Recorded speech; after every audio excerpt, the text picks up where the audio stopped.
motivation is one of the most important factors to success.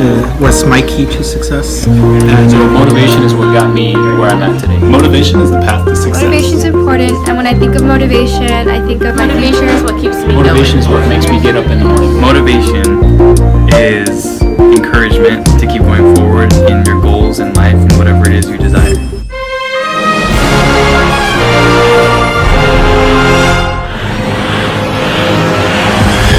Hello everyone.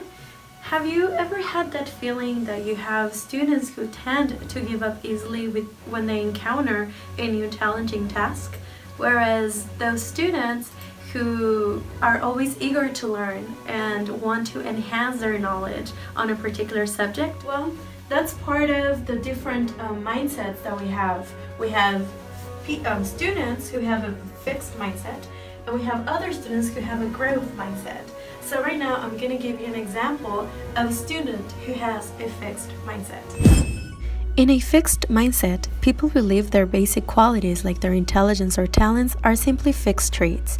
They spend their time documenting their intelligence or talents instead of developing them. They also believe that talent alone creates success without effort. They believe that success depends on the level of innate ability that they have. But they're wrong. In this example, you can see a student who encounters a challenging task. She's not good at analyzing literature.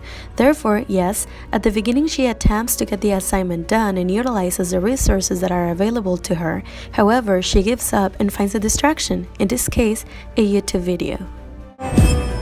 So now that we have taken a look at how students with a fixed mindset act when they encounter new challenges, so now let's look at a student who has a growth mindset.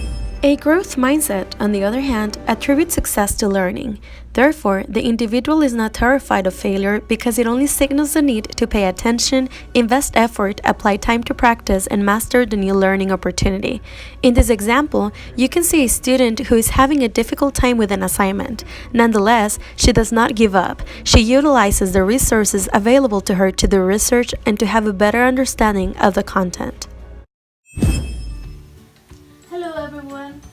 Let me introduce you a new concept, motivation. There are two types of motivation. We have autonomous and controlled. Let's go and see how the autonomous motivation looks like. Oh my God. Boring. Yeah, I know.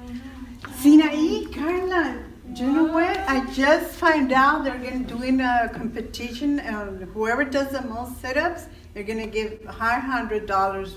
Can you imagine $500 for doing the sit-ups? For doing something that I really love to do? Autonomous motivation deals with motivation driven by internal rewards such as the sense of self-fulfillment and types of motivation caused by an outside source to earn a reward or avoid a punishment. By Connie being self-motivated and taking little into account the reward, she is exemplifying autonomous motivation. She is driven completely by her satisfaction of exercising, and the money is an extra. But what about Carla and Sinaí? Love to do. I really want you guys to go with me and get those $500. What do you think? Yeah, come on. Let's just practice. Yeah. Come on. Let's start doing some sit-ups, and by the end of the month, we're gonna be able to win that competition. Okay? Okay, sure. So, 1, 2.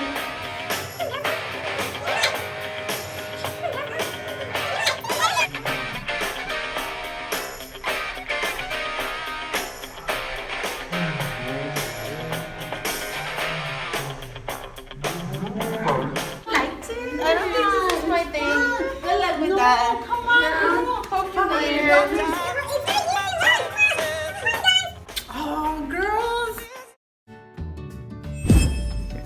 Now that we have seen how the autonomous motivation looks like, let's go and see how the control motivation looks like.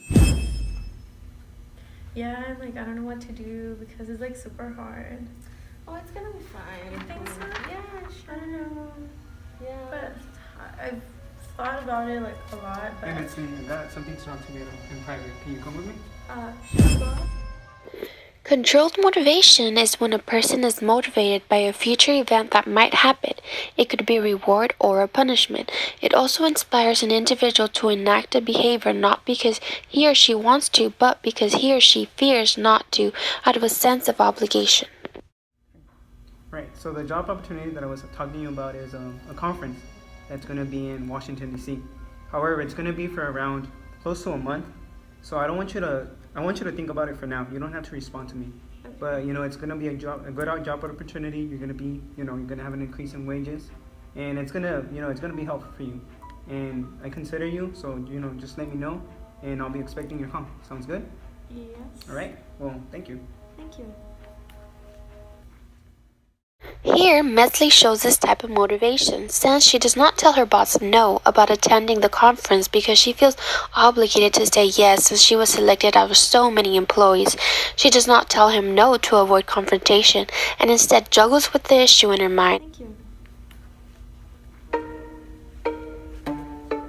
A month in Washington, D.C. I don't want to do it.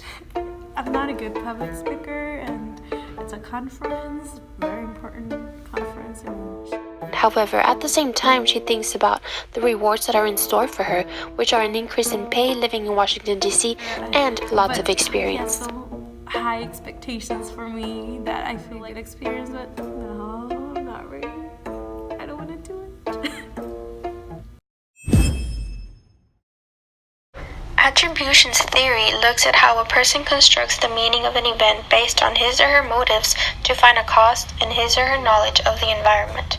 This theory basically looks at how people make sense of their world based on inferences they make about the behaviors of others and of themselves. Hey, Mom. Hi, beautiful. How are you? I'm good. Sit down. So, what you doing? Well, I'm studying for a test. I have a test tomorrow with Mr. Newman. Oh, again with Mr. Newman? Yeah, another test. Now tell me, how'd it go? With what? With the test you were studying for last night. Yeah. I got an A. You got an A? That's great. That's wonderful news. I'm so proud of you. Great. Yeah, that's okay. What do you mean, yeah? Well, I feel like she was just giving A's to everybody. Connie's daughter constructed her own meaning of how the teacher gave her an A by analyzing different factors that were important to her. She pushed aside her efforts and the idea of her earning the A. Her inferences and speculations about the A make up her truth about the grade. A's to everybody. You got an A because you deserve it, because you study very hard and because you're a good student, all right? Well, I guess. Of course.